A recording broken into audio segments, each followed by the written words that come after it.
Je me dis, c'est toujours d'orienter notre cœur vers lui, ben, dans notre quotidien de tous les jours. C'est de revenir constamment à lui avant que nos pensées s'égarent. Dans le jardin d'Éden, hein, on sait ce qui s'est passé. Hein? Puis pourtant, il était au cœur de la vérité, là, Adam et Ève.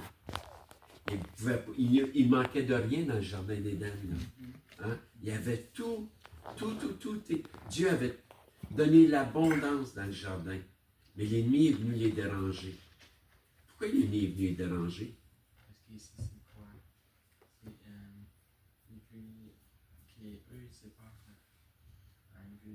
L'ennemi ne veut pas qu'on soit dans le bon chemin. L'ennemi veut qu'on soit le bon. Il veut qu'il vienne avec eux. C'est ça. Dieu, c'est sûr que dans le jardin, il avait mis un arbre qu'on appelle l'arbre de la connaissance du bien et du mal. OK?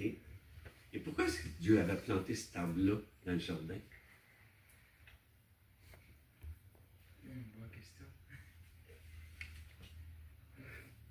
Oui.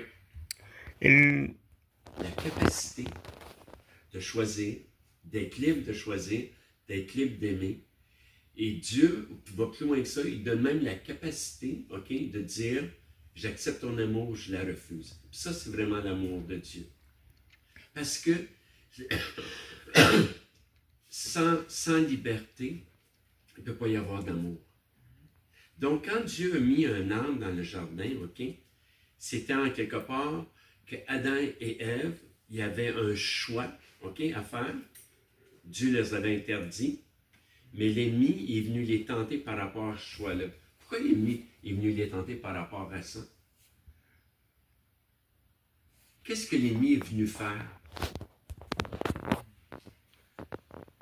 Pour les pousser à faire le mauvais choix. Pour les pousser à faire un choix, mais je vais aller plus loin que ça. OK, c'était parce qu'il voulait les rendre autonomes. OK?